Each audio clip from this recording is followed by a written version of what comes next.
দোষ নাই, গৃহস্থের দোষ।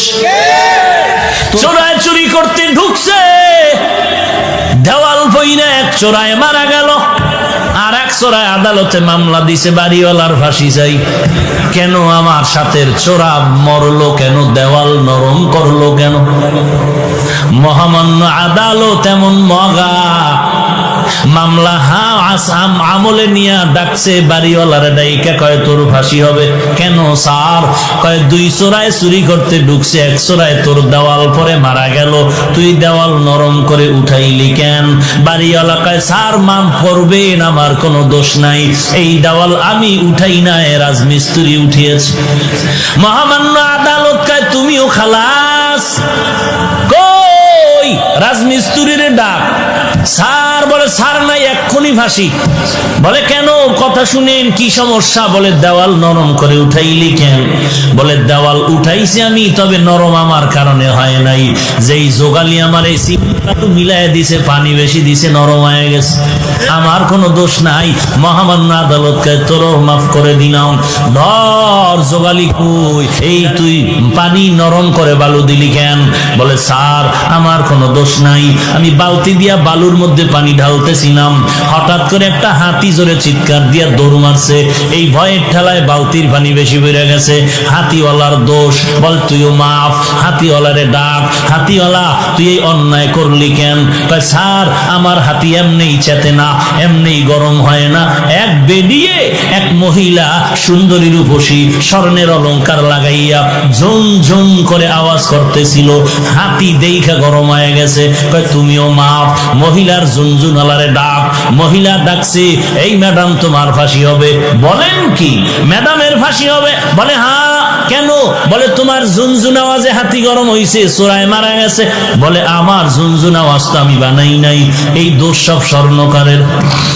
এই আওয়াজ কেন আমার দোষ? বানাইছে কে? স্বর্ণকার। তুমিও খালাস। স্বর্ণকার লাব্বাইক। কেন অস্ত্র বানাইলি এইভাবে আওয়াজ দেনেওয়ালা? স্বর্ণকার এবার তো কোনো দেয়ালে পেট থেকে গেল, এখন আর কোনো জবাব নাই। স্যার কিছু করার নাই, বানাইছি তো বানাইছি। বলে এখন তোর ফাঁসি হবে। বলে কই এর ফাঁসি আমার গলায় আসলো কেন? কি এর ফাঁসি? বলে পরে ফাঁসির পরে জানা যাবে, এখন ফাঁসি হবে। কোনো কথা নাই। কপাল বড় খারাপ, ফাঁসির মঞ্চে যখন স্বর্ণকারের নেওয়া হলো, ফাঁসির মঞ্চে যখন দাঁড়ায় গেল, ফাঁসির মঞ্চে গিয়ে দেখে মারাত্মক সমস্যা, ফাঁসির রশির সাথে গলা মিলে না, রশির ফাঁকা বড়, গলা চিকন। এইবার বলে বাদশা নামদার কি করা যায়? কয় এর গলার সাথে রশি মিলে না, কয় এটারে বাদ দিয়া এই দেশে খুঁজা দেখ যার গলা মোটা, এটারে ঢুকা। এইবার জল্লাদ খুঁজো, দেশের মধ্যে কারে পাও গলা মোটা, এটার ফাঁসি দাও। খুঁজতে খুঁজতে খুঁজতে খুঁজতে একজন গলা মোটা পাইলো, পীর সাহেবের খাদেম। এমন এক খাদেম পাইছে যে ফাঁসির রশির সাথে গলা খাপের খাপ, বাপরে বাপ মিলে গেছে। এমন মেলা মিললো। এইবার মরার আগে বলে কোনো দাবি আসেনি? এইবার খাদেম কয় হ্যাঁ আছে। কি দাবি? বলে আমার পীরের সাথে আমি একটা বেয়াদবি করেছিলাম, ওই বেয়াদবির জন্য ক্ষমা চাইব। কি বেয়াদবি করেছো? পীর আমাকে নিষেধ করেছিল এই দেশে যেন না থাকি। কেন নিষেধ করেছিল? আমরা যখন সফরে রওনা হলাম, এই দেশে আইসা দেখলাম ঘিয়ের দাম তেলের দাম সমান। তেলের দাম? আমি বললাম হযরত আমার শরীর হয় না, এত গোশত খাই, জনমের মতো খাই, এরপরও শরীর বাড়ে না। তেলের দাম ঘিয়ের দাম যেহেতু সমান, কম দামে ঘি খাইয়া মোটা হয়ে যাব। আমার পীর বারবার বলছে এই দেশের ঘি খাইয়া মোটা হইলে বিপদে পড়বি, কেন এত দামি ঘি কেন কম দামে পাইলে খাবো না? পীর বলছিল সাবধান, যেই দেশে তেলের দাম ঘিয়ের দাম সমান, ওই দেশে কোনো ইনসাফ নাই। যেই দেশে নারী আর পুরুষের দাম সমান, ও দেশে ইনসাফ নাই। যেই দেশে শিক্ষিত শিক্ষিতের মান সমান, দেশে ইনসাফ নাই। পীরের কথা আমি মানি নাই। আমি পীরের বললাম হুজুর যত বয়ান দেন ঘি না খাইলে কলিজা ঠান্ডা হবে না। হুজুর আমাকে বলল টের পাবি সময় মতো। এখন তো টের পাবো ভাব, আমার পীরের একটু খোঁজ করে দেখাও। পীরের তালাশ করে আনা হলো।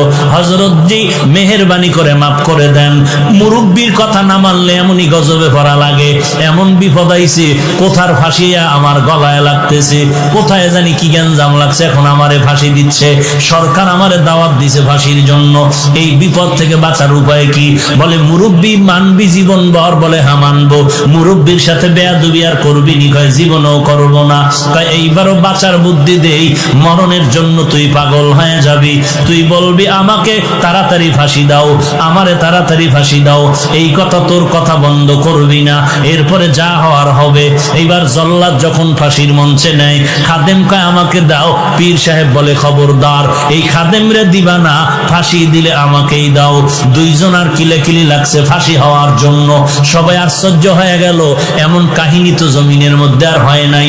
দোনোজন মানুষ মরার থেকে বাঁচার জন্য ফজরের আগে রাস্তায় দৌড়ায়, কথা ঠিক নেই?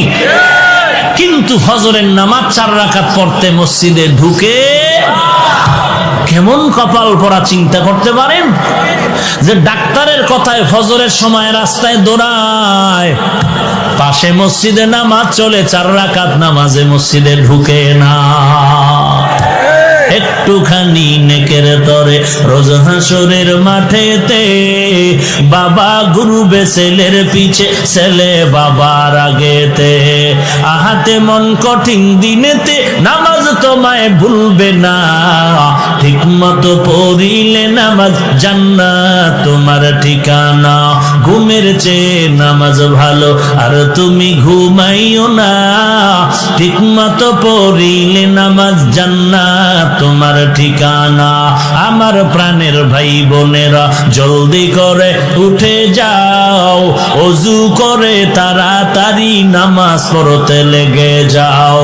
আহা নবী বেনামাজির শাফাআত করিবেন না, ঠিক মতো পড়িলে নামাজ জান্নাত তোমার ঠিকানা।